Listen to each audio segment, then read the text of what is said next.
Okay. Well, Mr. Mayor, distinguished guests, ladies and gentlemen.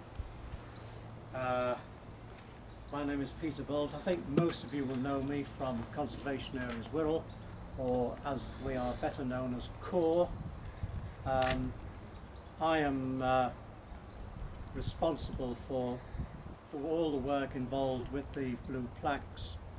When we first started on this, which was about 2.5 years ago, Wirral had, I think it was about 5 dotted round, and it was David Ball who said to me, look, he said, I'd like to, I have a bit of money in the Heritage Fund, is any chance you could do anything? He hasn't now. Would you like to do a rolling programme of 4 per year? So he said, yeah, we'd be very pleased to do that. So we started doing that. If I were to tell you now, we've actually done 16. And you don't have to be a mathematician to realise, well, where do the others come from? Well, the others are from private subscription, and where people would come to us and said, look, once our 4 had been used, they wanted us to be involved in this. They wanted their organisation to do something. So yeah, the 16 in. This is the 17th. It's particularly pertinent, this one being a lady. We're a little bit down on ladies for blue plaques. And the second one that we did was Anne Davison. Anne Davison lived at Merebrook House in Raby, and she was the first lady to sail single-handed across the Atlantic, which is a tremendous feat. And we're talking about a boat which is about 21 feet long. She was a great adventurer.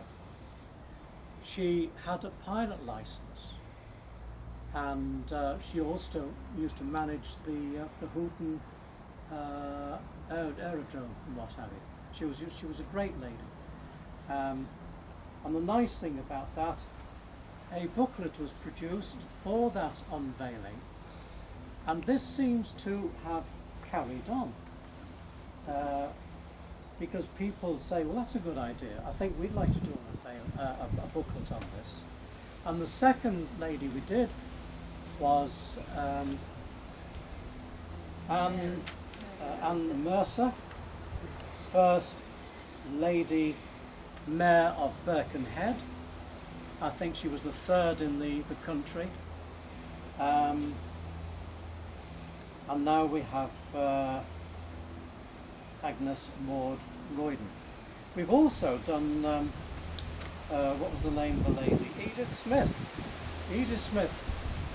This is in Oxton, the first lady warranted police officer in the United Kingdom.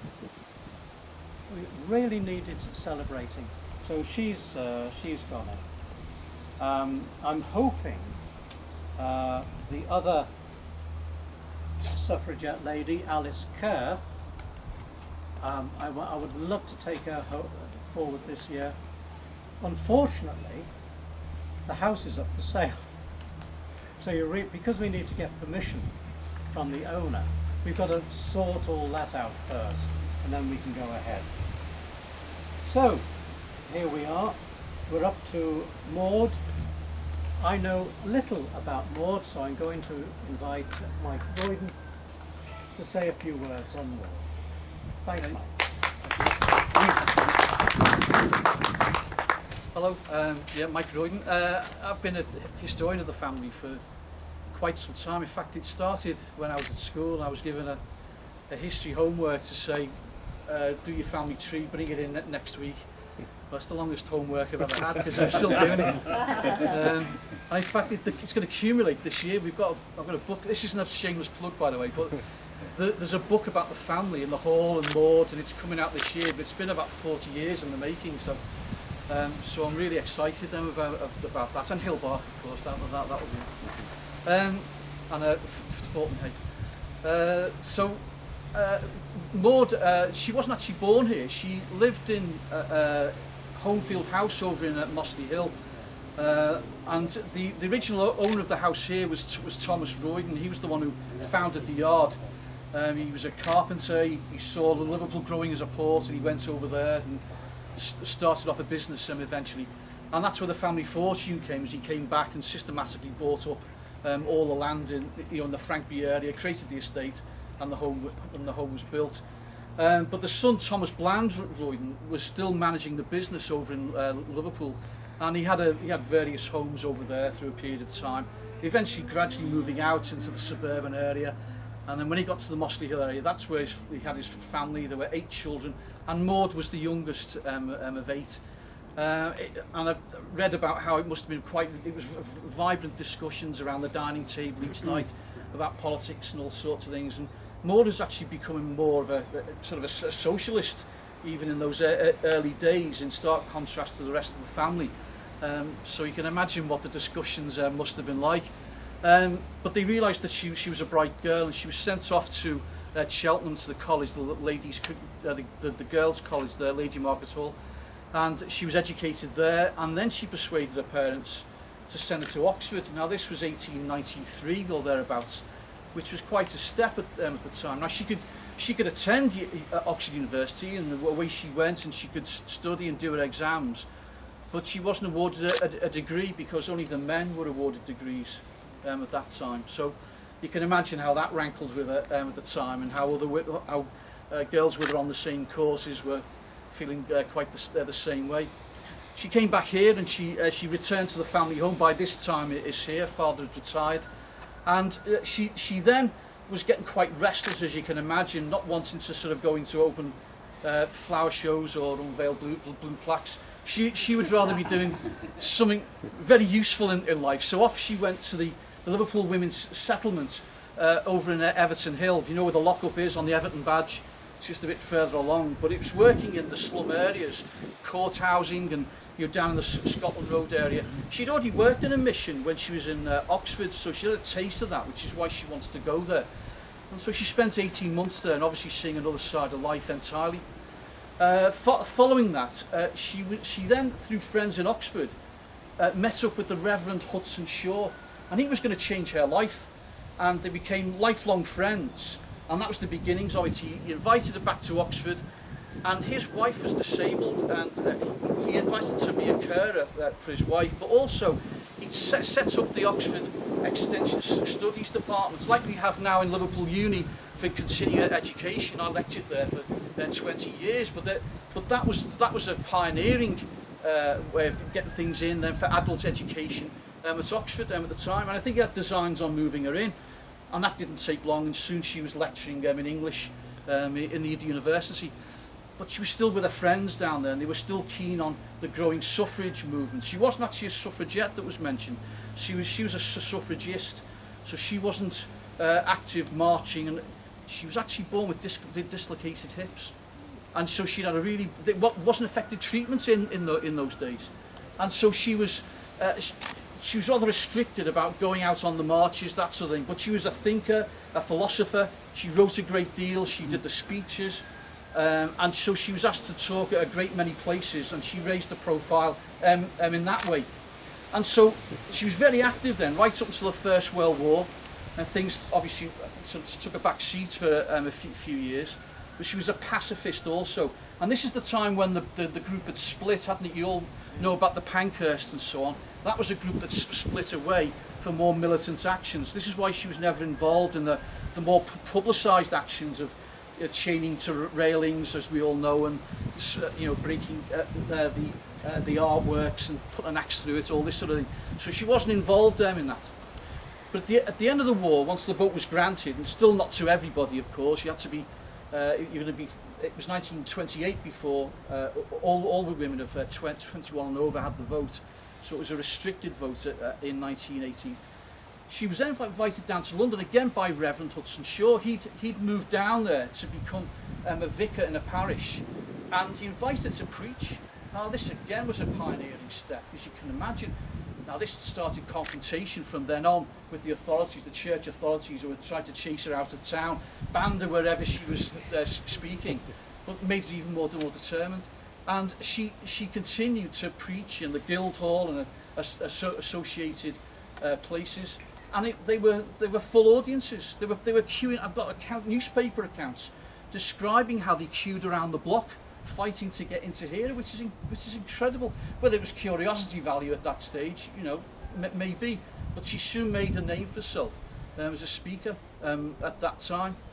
She later became the first woman to preach in the cathedral in 1926. She adopted 2 babies, 2 war babies, which they were all doing at that time. The Pankhursts had 4, but in those days, of course, there were less restrictions.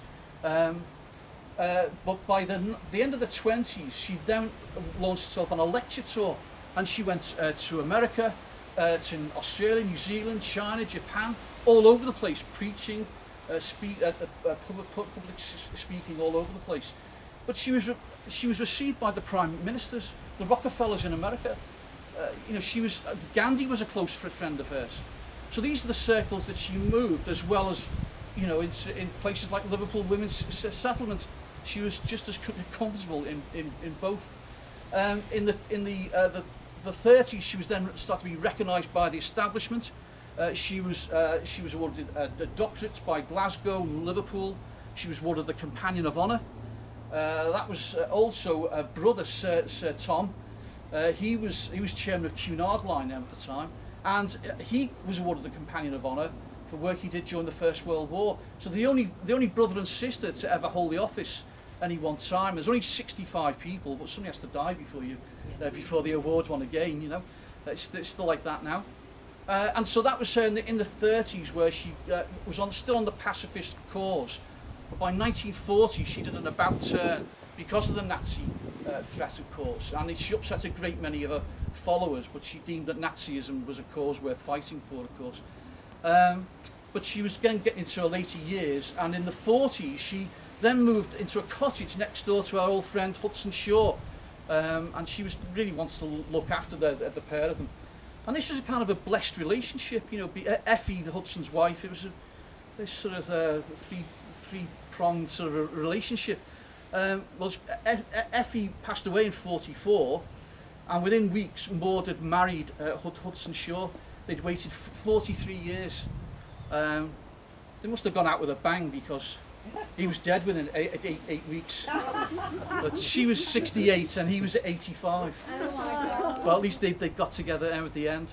She wrote about it that in 1947 there was a book called Threefold Cord, which is a lovely love story about the three of them. She continued to write, and then she appeared on radio a great deal, and Women's Hour was going in those early days. And then she passed away in 1956. So quite a pioneering lady. And the family is still very interested. Her daughter, a granddaughter from the adopted child, she lives in Shropshire, and her nephew, or the great-grandson, lives in New Zealand. And they came over and came to my house about 4 years ago. They brought a book of Maude's they gave me, which was signed by, which was treasured, documents, photos, and shellac records from the 78, but a Maude speaking on the radio. I'd never heard her voice before, so it was just wonderful to hear that. They brought the Companion of Honour in the case. I had a photograph taken with it, and I had to give it back. So that was nice. And then we came here, so they came to see the hall, and I've got photos of them outside here, and Hillbark, of course, across the way. So that's the direct line. Also, we have Sir John Roydon, who's the current baronet, and he's the direct descendant. He's a great nephew of Maude. He's a direct descendant of Ernest, her brother, who had Hillbark, and he came along as well. Last October, we were made guests. Dominga organised this, and we were made guests of Hillbark. We had a cracking weekend, absolutely magnificent. And we came here as well, had the photos taken here. We knocked on the door to see Joe, but he was out, so he escaped. So he escaped there. We were going to come in for a drink, you know, the whole tour. But John has actually sent a message. I was emailing him earlier on in the week, and we've put it in the booklet. So I just read out what he said. He said, "She's great to me, but also to the world at large. Her life was great on so many counts." Maude came from the well-known rich and privileged Roydon family who had built the fortunes in the booming Liverpool shipbuilding trade of the 19th century. She avoided indulging a life with the trivial pleasures that wealth afforded in the roaring 20s.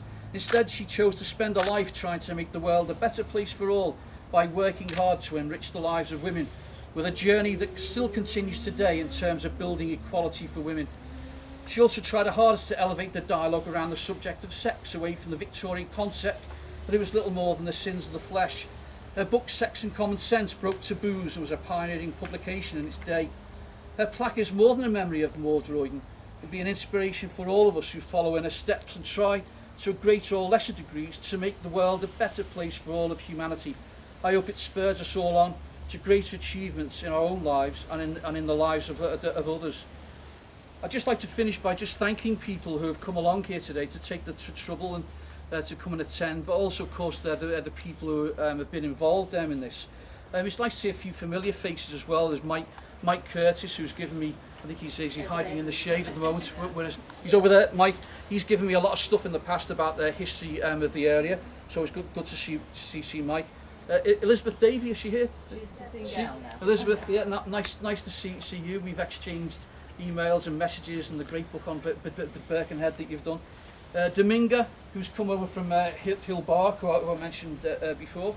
Andy McCluskey, of course, from the Frankby Conservation Group, and various other things he does in his spare time. I'm lucky enough to live in a Roydon house. Yeah, I was about to say Maude's sister's house as well, and yeah, I've got a couple of albums. I wish I brought them to get them signed. I was in Eric's in '81, and I worked for Roger Eagle, so we might have a chat about that. We will do. But yeah, so it's good to see you. Happy birthday, by the way. Was it a big one? A big Big 6. yeah. So all the best, but thanks for coming along. And the plaque has been kindly funded by Wirral Council. Lucy Barrow was working on that. She's Assistant Director of Culture, Heritage and Tourism, where money has come from. Ably supported, of course, by Peter Bolt, who's in charge of the Wirral Blue Plaque Scheme. David Howard, over there, Sexton, thank you for coming along. Friends of Frankby Cemetery, Carl there, thank you. Added support from Eileen Wilshaw, Heritage Officer for Wirral. Alan Creevy, Wirral Council Communication and Engagement Manager, and councillors. I've not been introduced to everybody. I'm not sure if everyone's here. Tom Anderson, David Burgess Joyce, and Wendy Clements. And so thanks to all of you. I'd like to thank in particular Joe Hannick, who's he's lived here for nearly 30 years and a custodian of the place with his wife, and he's worked tirelessly to get this thing off the ground. We've exchanged many emails over the years of all sorts of things about history, and he's given me guided tours around, and so it's down to him and with his work to push this along. So thank you all. I'm so touched. It's a great day. Thanks. And I now hand over to the Mayor to do the honours. Councillor Tony Smith. Thank you. Mike, thank you very much for that. That was really interesting, and to be able to listen to that. Sorry, kid. No, it was excellent, and obviously congratulations to all the people who've been sort of responsible for this and that. So I'm delighted as the civic head of the council to unveil this blue plaque. Hope I get this right, Peter. I'm on the right side here. And, I would suggest you stand that side and pull it towards you. Okay, sorry. Can I go Okay. Yeah, take the left-hand edge. Yes, go ahead. Just here. Right, okay, sorry. Okay. Right, okay. And so I'd like to unveil this blue plaque celebrating the life and achievements of Agnes Maude Roydon, yeah, and funded by Wirral Council as part of its 2019 Borough of Culture programme, and with the help and support from Conservation Areas Wirral. Beautiful. That's it. There you go. Good.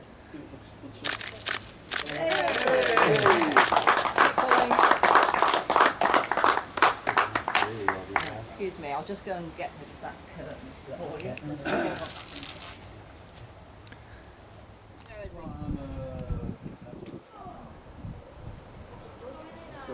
some more coming up. One which I've got. Oh, there you go.